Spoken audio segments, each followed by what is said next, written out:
कोहिनूर हीरे के बारे में सभी जानते हैं, जो पहले कभी भारत की शान हुआ करता था, लेकिन वर्तमान में ये इंग्लैंड की महारानी के पास है। काफी समय से मांग उठ रही है कि इसे वापस भारत लाया जाए, लेकिन क्या आप जानते हैं कि कोहिनूर एक अभिशप्त हीरा माना जाता है। ये जिसके भी पास गया उसे बर्बाद कर दिया। तो चलिए जानते हैं कोहिनूर की पूरी दास्तां। हेलो फ्रेंड्स, मैं हूँ श्वेता सिंह। यूनिवर्सल फैक्ट्स की दुनिया में आपका स्वागत है। कोहिनूर दुनिया के लार्जेस्ट कट डायमंड्स में से एक है। इसका कैरेट वजन 105.6 कैरेट्स है। हालांकि इसके मूल वजन का रिकॉर्ड किसी के पास नहीं है, लेकिन वर्तमान में इसका सही वजन 186 ओल्ड कैरेट्स है। इसे भारत के आंध्र प्रदेश के गोलकुंडा की एक खान से निकाला गया था, लेकिन अब ये ब्रिटिश क्राउन का हिस्सा है। इसकी मालकिन एलिजाबेथ II हैं। कोहिनूर का अर्थ है आभा, यानी रोशनी का पहाड़। एक समय पर ये हीरा दुनिया भर में अपने आकर्षण और बेजोड़ आकार के लिए प्रसिद्ध था और कीमती पत्थरों में से इसे सबसे ऊपर माना जाता है। कुछ लोगों का ये भी कहना है कि इस हीरे का मालिक दुनिया का मालिक है। कोहिनूर का सफरनामा।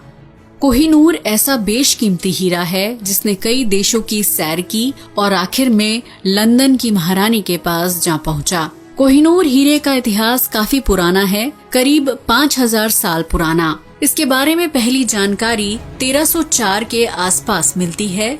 उस वक्त ये मालवा के राजा महलाक देव की शान हुआ करता था। इसका जिक्र बाबर नामा में भी मिलता है, जिसके मुताबिक ग्वालियर के राजा बिक्रमजीत सिंह ने 1526 में अपनी सारी संपत्ति पानीपत के युद्ध के दौरान आगरा के किले में रखवा दी, जिसमें कोहिनूर भी शामिल था। युद्ध जीतने के बाद बाबर ने किले पर कब्जा कर लिया और साथ ही 186 कैरेट के कोहिनूर को भी अपने कब्जे में ले लिया। उस वक्त इस हीरे का नाम बाबर हीरा पड़ा। जब कोहिनूर बाबर के पास आया तो ये काफी समय तक मुगल राजवंश का हिस्सा रहा, लेकिन 1738 में ईरानी शासक नादिर शाह ने मुगल साम्राज्य पर हमला कर दिया। 1739 में उसने दिल्ली के शासक मोहम्मद शाह को हराकर उसे बंदी बना लिया, साथ ही सारा शाही खजाना भी लूट लिया। इस खजाने में बाबर हीरा यानी कोहिनूर भी शामिल था। कहते हैं कि नादिर शाह ने ही इस बहुमूल्य हीरे का नाम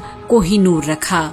कोहिनूर को लूटने के बाद वो इसे अपने साथ ले गया। 1747 में जब इस बहुमूल्य हीरे की भनक लगी तो नादिर शाह के ही करीबी लोगों ने उसकी हत्या कर दी। इस तरह कोहिनूर नादिर शाह के पोते शाहरुख मिर्जा के कब्जे में आ गया। ये भी कहा जाता है कि 14 साल बाद शाहरुख मिर्जा ने कोहिनूर को नादिर शाह के सेनापति अहमद अब्दाली को सौंप दिया। दरअसल अहमद अब्दाली ने उसकी काफी मदद की थी।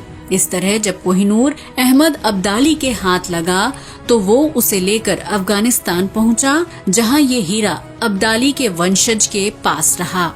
बताते हैं कि जब अब्दाली का वंशज शुजा शाह कोहिनूर के साथ लाहौर पहुंचा तो उस वक्त पंजाब में सिख राजा रणजीत सिंह का शासन हुआ करता था।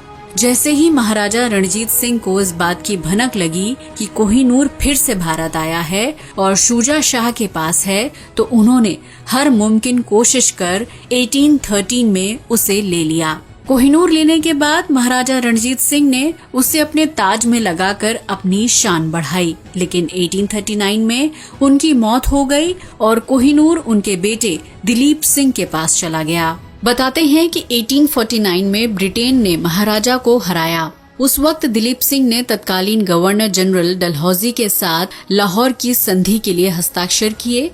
संधि के मुताबिक कोहिनूर को इंग्लैंड की महारानी को सौंपना पड़ा। इसके बाद लॉर्ड डलहौजी 1850 में कोहिनूर को लाहौर से मुंबई ले आए और फिर उसे लंदन भेज दिया। 3 जुलाई 1850 में इसे बकिंघम पैलेस में महारानी विक्टोरिया के सामने पेश किया गया।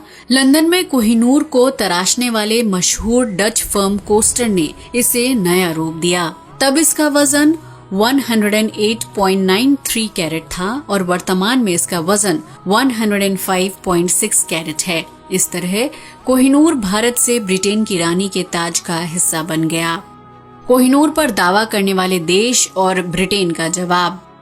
समय समय पर कई बार कोहिनूर को वापस लाने की मांग उठी। साथ ही कई देशों ने भी इसे लेकर दावे किए, लेकिन ब्रिटेन ने उन्हें एक सिरे से खारिज कर दिया। ब्रिटेन का दावा है कि ये हीरा कानूनी आधार पर उन्हें दिया गया था।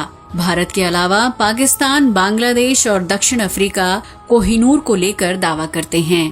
1976 में पाकिस्तान प्रधानमंत्री जुल्फिकार अली भुट्टो ने इसकी मांग की थी, लेकिन ब्रिटेन ने खारिज कर दी। जब लाहौर कोर्ट में एक याचिका दायर कर इसे पाकिस्तान लाने की मांग की गई, तो कहा गया कि कोहिनूर अफगानिस्तान के बादशाह ने लाहौर के महाराजा रणजीत सिंह को तोहफे पर दिया था। हीरे की चोरी लाहौर से की गई, इस नाते कोहिनूर पर भारत से कहीं ज्यादा हक पाकिस्तान का है।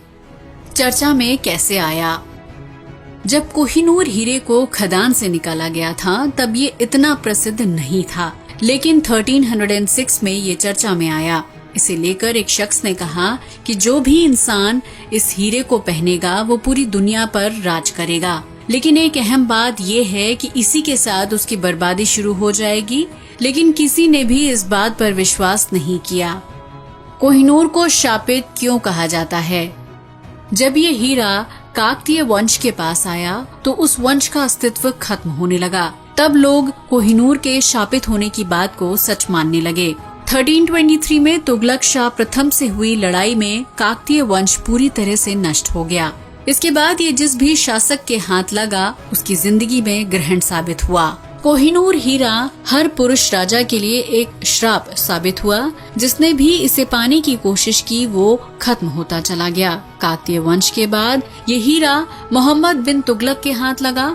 16वीं शताब्दी के मध्य तक रोशनी का ये पहाड़ यानी कोहिनूर मुगलों के पास रहा, लेकिन मुगल सल्तनत की सूरज को इसने डुबो दिया। शाहजहां ने इसे अपने सिंहासन में जड़वा दिया, लेकिन इसके बाद उसकी उल्टी गिनती शुरू हो गई। शाहजहां के बेटे औरंगजेब ने शासन अपने अधीन करते हुए अपने ही पिता शाहजहां को बंदी बना लिया था, जिसे कोहिनूर से जोड़कर देखा जाता है। 1739 ईस्वी में फारसी आक्रमणकारी नादिर शाह ने मुगल साम्राज्य को पूरी तरह से खत्म कर दिया और हीरे को लेकर पर्शिया चला गया। बाद में नादिर शाह की भी हत्या हो गई और कोहिनूर अफगानिस्तान के शहंशाह अहमद शाह दुर्रानी के पास चला गया और आखिर में ये दुर्रानी वंश का काल साबित हुआ। आखिर में हीरा भारत के राजा रणजीत सिंह को मिला, लेकिन कुछ ही समय बाद उनकी मौत हो गई। आखिर में कोहिनूर ब्रिटिश शासन के अधीन चला गया। इतने सारे शासकों के अंत के बाद सभी ने मान लिया कि कोहिनूर का किसी न किसी श्राप से जरूर संबंध है। जब इस श्राप के उपाय ढूंढे जा रहे थे तो सामने आया कि अगर ईश्वर या कोई महिला कोहिनूर को पहनती है तो ये श्राप खत्म हो जाएगा। इस तरह ब्रिटिश शासन ने फैसला लिया कि इसे कोई पुरुष नहीं बल्कि महिला ही धारण करेगी। आखिर में किंग जॉर्ज की पत्नी क्वीन एलिजाबेथ के क्राउन में कोहिनूर को जड़वा दिया गया। इस तरह कोहिनूर एक बेशकीमती और आकर्षक हीरा तो था, लेकिन इतिहास में ये काफी खतरनाक भी साबित हुआ। आज के लिए बस इतना ही। वीडियो अच्छा लगा हो तो इसे लाइक और शेयर करें, साथ ही चैनल को भी सब्सक्राइब करें। जय हिंद दोस्तों।